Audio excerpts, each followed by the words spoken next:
This is the staple diet of Chewbacca in LA. We've got some turkey here. Got some cheese, Swiss cheese. You stick the cheese in the turkey. You roll it up like so into a form of sausage. You kick back and you munch it. Tastes like shit, but you live. Now, I'd been living in this crappy apartment, eating shitty food, getting knockback after knockback, and I was feeling pretty low. After I'd spoken to the man at ArcLight, the one who had game, I then walked around the corner, extremely disorientated, changed my flights. The next person I called was a man from Craigslist who had a couch for rent. And I said to him, look, I'm sorry, but I can no longer take your couch. And he asked why, and I told him the story. And he just said, look, that's rubbish. You know what you need to do? You need to come and stay with me, take my couch, and I will tell you exactly what Hollywood is about. I've just made contact with a bloke who's got a couch for rent. So he lives at Fairfax. So it's 6 o'clock now. I'm gonna hike down there. Hopefully I'll make it there and back without being stabbed. At this point in time, I felt like I owed it to myself to give Hollywood one last shot. This is Barney Sackett making his famous hot dogs. I played mafia characters in the movies too. It was a very unusual beginning, but there was something about Barney which just gave me hope. He's an old theatre producer who has even directed some of his own films.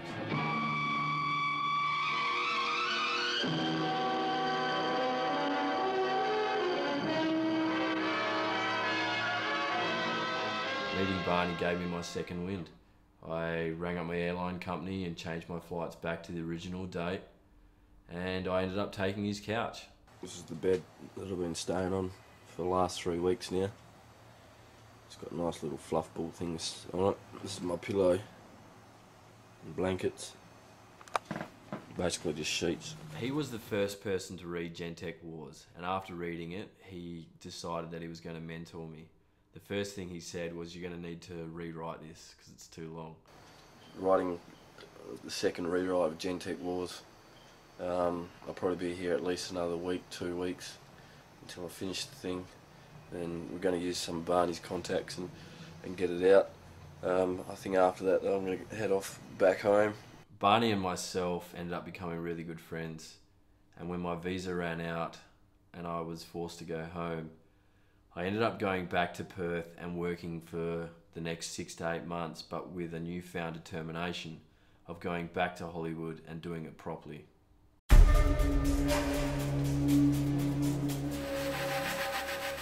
Over the next couple of years, while I was heading backwards and forwards from LA, I got offered this opportunity to go and stay with the Korean National Liberation Army in Burma. And at the time I thought, well, this is just a too good opportunity to miss. So me and a close friend, Rod Power, decided to go over there and live with these rebels in the jungle. Just been told this area is very dangerous. Under no circumstances do you step off the path. Could be landmines everywhere around here.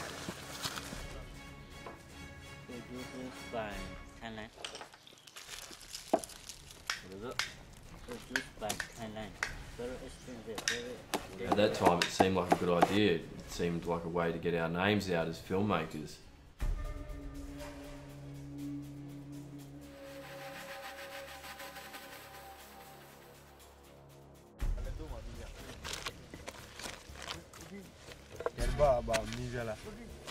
Both of us had to accept the fact that we may never come home from this experience. But I think our egos at that point in time were like, if we get some incredible footage, then we're going to come back famous.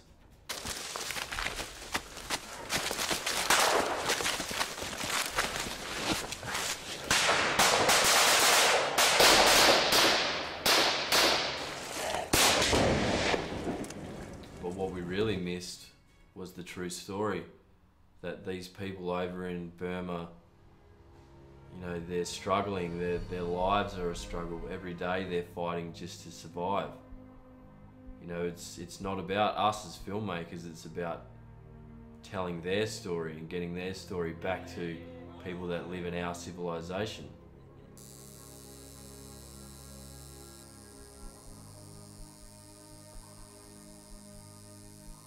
After returning from Burma, I realised that I didn't want to make documentaries, and it took walking through a mine-infested jungle for me to realise that all I wanted to do was make feature films.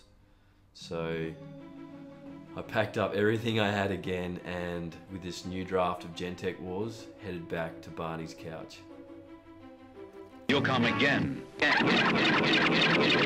Again.